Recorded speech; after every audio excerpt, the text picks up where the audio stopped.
This is Max here, so Pro Boxing fans. I'm black joined as always by Sonny Edwards, Ed Hardy, Chris Mulunda. I mean, I'll start off with you, Chris. I remember speaking to both you two. It was at the, I think it was the GBM show last year, and you were still an amateur then, and like, you wasn't even, obviously you would have been looking at being a professional, but at the time you were still an amateur, and there wasn't necessarily a date in turning over. I mean, between all of the team, what is it that kind of makes you think, let's turn over now, this is the time, I've got the pedigree? At what point do you think this is it? I felt like with me, at the time, I just felt like my style was more suited to the pros. I did what I could do as an amateur. I started a bit late, had my first fight at 18 years old, so I'm 23 now, and you know, I pushed on quite quick, progressively, so I just thought it was just the right time for me. Definitely. I mean, it's the same for you, Sonny. I mean, at what point when you're working with these guys, what do you need to see before it's like, right, let's do this? Because we know the connections and your experience in the professional game, so at what point is it time? I think it depends on the fighter, to be honest.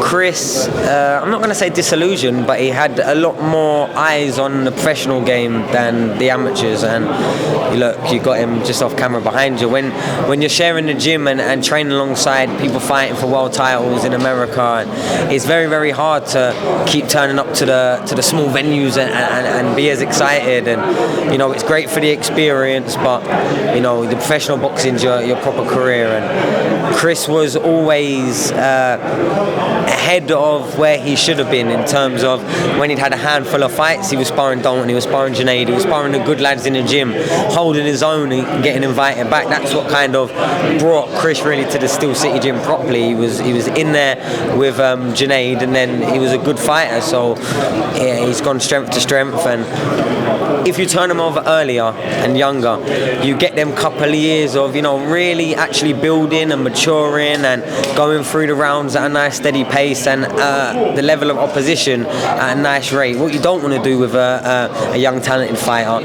is put them in the deep end too early, because you know how fickle the fans can be, how fickle the broadcast networks, even the promoters. And an early loss for a lot of people can lead to maybe not a complete, you know, end of your career, but definitely, you know, a stop and start, or having to go through some harder fights earlier and win them to get to a better stage. So look, with Chris, we've got a few years to develop him still. He's only in his third fight, so he's only really on his first 6 months, 7 months of being a professional boxer, but he's going from strength to strength. He's dedicated and disciplined in the gym. He listens. We have a conversation. I walk into the gym and he's on his own working on the things that we discuss might be good to try out. And yeah, really excited about him. I call him like the wild card of Steel City. Look, with myself, Dalton Smith especially, Junaid, there was maybe a lot more of a buzz, a lot more of a natural hype because of our success in the amateurs, where Chris flying under the radar a little bit, but stylistically I think he has the potential to go just as far, if not as far as everyone. Definitely. I would say, like, unfortunately enough here, there's 4 guys from Steel City. Dalton, you've just walked. Okay.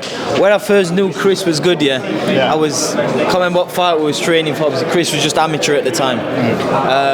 So my dad was like, oh, we need some sparring. He says, we'll use Chris to fill in. So I was like, oh yeah, we'll use him to fill in. And then I soon got in there and I thought, fuck me, this kid's good. Okay. And then I used him a lot after that. He was, you know, hey, give me some tough sparring. So obviously for you, it's unfortunate that you're not on this card, but it must be great to see the guys from your gym, the guys that you spend every day, obviously getting the opportunity. Obviously Ibrahim on the card as well. Just, it must be great to see that the card's gone ahead and you all are getting the opportunity on Saturday. Of course, obviously it's frustrating for me, but you know, thank you to Matchroom and DAZN to keep the show going and, you know, give the opportunity to these lads, because you know, Chris, Ed, these are the next world champions, and you know, they've got great support, a big following behind them, and you know, it's good for them, good for the development. And like I said, everyone needs to get behind these, because these are the future of boxing. Definitely, Ed. I mean, I've interviewed you quite a lot of times now on GBM, obviously. This is the big one on Matchroom. I mean, just, you grow up, if we're honest, cheers Dalton.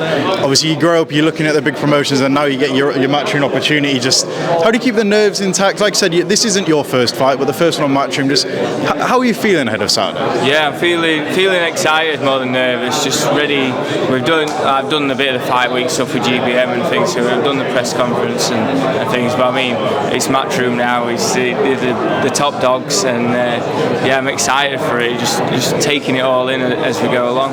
Definitely. The last time I saw you, we didn't speak on camera, but it was at the Run Club. Obviously, Teofimo had been down that week. week. I mean, I think you got a few rounds with him, but I mean, just speaking to him, speaking to people that you do on a day in, day out, just the pedigree that you get to experience as you're coming through your career yourself. Just how was that?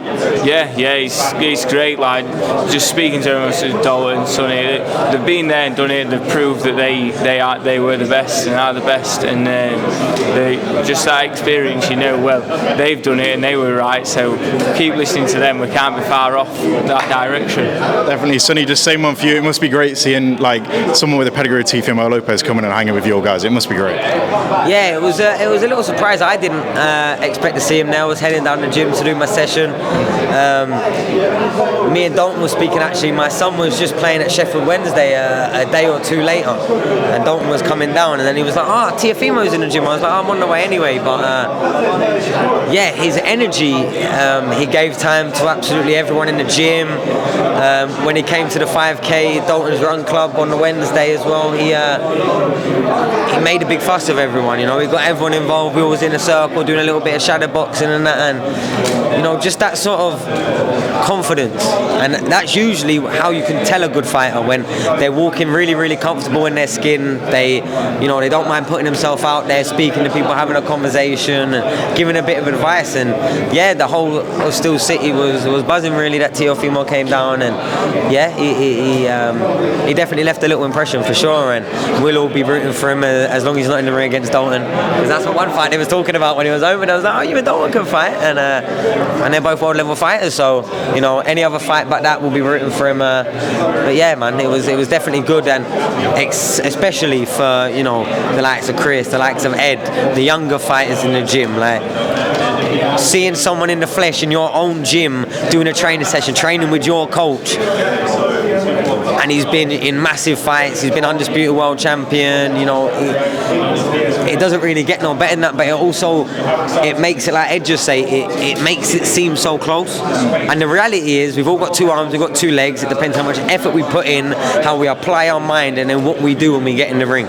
If we do it enough times and the level's going up and you're getting match right, all of a sudden you're world champion. You've not had to do anything different than what you've been doing. And it's not always the case of all of the fighters. You're working with personalities, but the two fighters to my side, Chris and Ed, both getting their first Matchroom opportunity this weekend.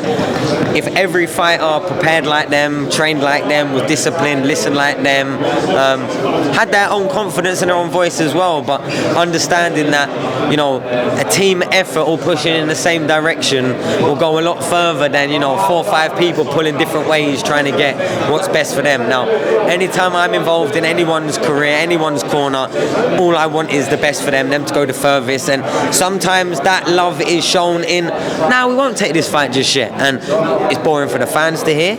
It is, and it's probably boring for the promoters to hear, and they roll their eyes when you hear it. But getting a fighter at the right fight at the right time defines your career. Like right now, we could match these both against fighters far ahead in their career, older, more mature. Technically, they'd probably be given every bit as good as they got for the first few rounds, but then that's when the sort of the experience, the understanding the rounds, the conserving the energy, the staying positive, all the lessons you've learned that they're learning now, that's when they all count when you're in the hard ring. So yeah, it's just about building them up, getting them at the right time, and trying to avoid the obstacles in front of them before they're right in front of you and you have to walk around them. And look, everything that's been asked of Ed, being Chris, refreshing. Chris had a fight that he accepted that didn't happen, and it was in a gym. I had another fighter that I was working with. I don't want to fight in a gym. Chris took it straight away. And when we got a slot on this card, Ed got a slot from Tom Dallas, the matchmaker, then I got a slot on the card. And it was a no-brainer to go straight to Chris, the local, and who will take a fight on these smaller shows, on the gym show. Like, he's not right now thinking, I need to be. So now he's getting this little introduction, opening the show. Okay, the venue's not going to be full, but he's opened the show. He's played that part of a big night, and then for the rest of the night, he's going to be able to support his gym mates, see the arena fill up, and then it's going to give him all the motivation to be, I don't want to be first forever. I'm going to keep working until I'm on the top of it, and I've got the whole arena. And them little bits of rewards, boxing in your home arena on a Matchroom card, live on the zone, is as good of a reward that a 4-round, a 6-round fighter prospect coming through can get. And And big shout out to Matchroom, Frank Smith, Eddie, Tom Dallas for making it all happen. And now it's up to the two boys to deliver. They've both done well with tickets, with a bit of pressure, obviously. As you can imagine, Dalton's fight falling through, a world title fight, hometown lad. Galao, a unification fight falling through.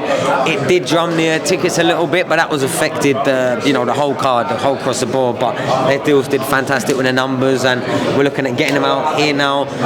Wins on Saturday, keeping them busy through the summer, and then especially for Ed, looking to push on something a bit bigger by the end of the year. Definitely, Chris. Like you say, this is your first year of being a professional. I know there's so many different positives from each win. If you go the rounds, you get the experience. If you get an early stoppage, you make a statement.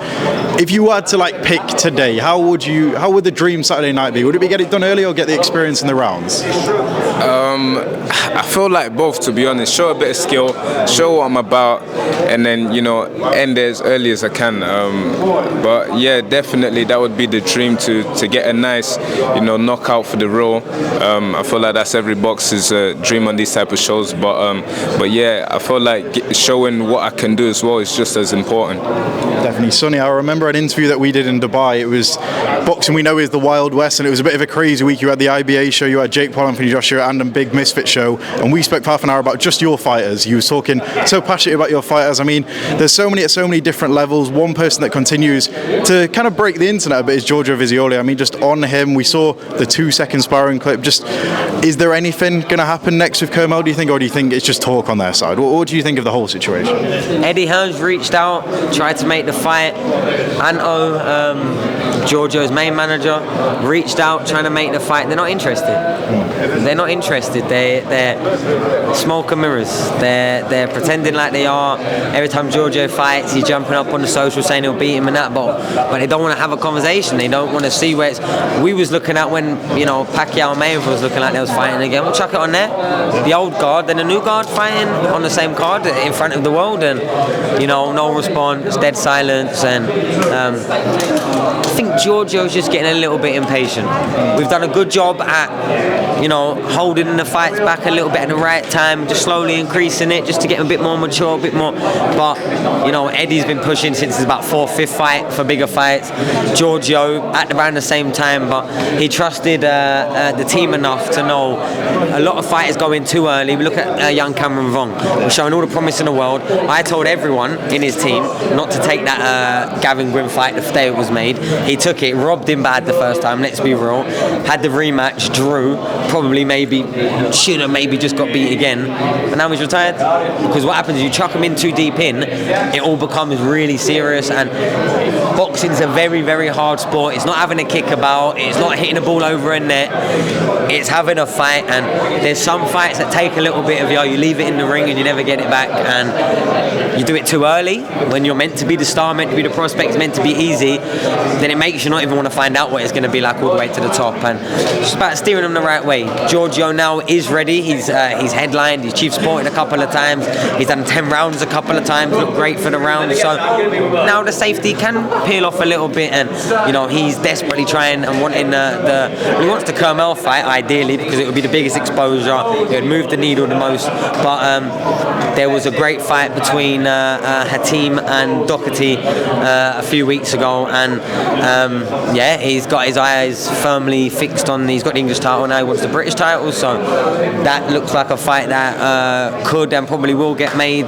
in the short coming, because I don't see anyone else more qualified right now at English level to be pushing up for the British title than Giorgio. And he's done everything asked of him, prepared diligently, trained hard. He's been switched on just because he thinks he's better than him, still being disciplined and controlling the range and controlling all the variables. And he's constantly having that highlight moment, that highlight reel, and that's because when he boxes, it's so aesthetic. Now, not everyone can box as aesthetic as him. Now, I would say Ed hasn't got the same aesthetic, but what Ed's got is a whole different animal. He'll fight, he'll be on your chest, he'll take a shot, and he's like he hasn't taken a shot. He's thrown 3-4 back. He's strong, very physically, very determined, very fit, where Chris is probably a bit more like Giorgio, a bit more stylistically, and he's good working with different fighters with different strengths and different personalities and trying to bring the most out of them. And I think that's what we're doing. I think you give them the time to develop and you tick the right boxes on the way through, then they'll be ready for the fights when they get there. And okay, look, we'd always want to be on the winning side. It doesn't always work like that, but as long as they're well prepared, well trained, and ready for what's ahead of them, even if they come on the wrong side, they'll give a great effort. That sometimes is the defining moment in their career. My defining moment in my career wasn't winning a world title. It wasn't being British champion. It wasn't defending my world title 4 times in a row, barely losing a round. It was me losing to Bam. It was the moment that everyone turned around and started realising it was the efforts I put in on the losing side of a fight that really elevated who I was in the world of boxing. And that's the same sort of lesson we like to put in the fighters. We never want to lose, but we get you chipping away, keep you maturing, keep you developing, and then when you are ready for the fights, you're ready for them. It doesn't mean you'll always win. You've still got to go in there and you've got to do the work, you've got to land the shots, you've got to get out of the way of the ones, but give them the best chance and they can take it the rest of the way. And I'm very, very quietly confident about these 2 men next to me that they are going to be, the next wave of the Steel City. Look, you've had myself, you've had my brother won the first world title, myself, Dalton now, you've got Junaid still coming through on his climb, but this is that next generation, the same as Junaid really, but that next stage below them. And you've got 2 fantastic fighters coming out of the same gym that have been in there working, grafting, doing the same stuff that I was doing, the same stuff that Dalton's doing, the same stuff my brother was doing. And it's not a rocket science, it's a fight when you get in there, and they do all the hard work and they've got all the ability and ambition. So yeah, a lot of confidence. Definitely. Just last one, guys. I know you want to relax now that it's 2 days out. I'm just going to ask you all, you're all British guys. I saw Anthony Joshua, Tyson Fury has been made now. They've both got their warm-up fights. Simon Jordan said it's a bit of a cash grab and that he'd rather watch other fights. I mean, is that just talk? Is this still the biggest fight in British boxing? And also, just how big is this fight? I'm going to let you 2 talk. Yeah, I think it's still a big fight. It's been going on for a long time now, hasn't it? It'll be an interesting fight. It'll be good. Just what Ed just touched on there, I think it's a big fight, still as big. I feel like it's bigger because they're both sort of at their peaks now, so it'd be interesting to see who comes out on top. Just last one, can I get a prediction from both of you? Neither of you have picked either. Knockout! I want a knockout, man. That's the prediction. I want a knockout. AJ or Fury? I think Fury. I think Fury will do it. I agree. I think Fury. I just think I think Fury.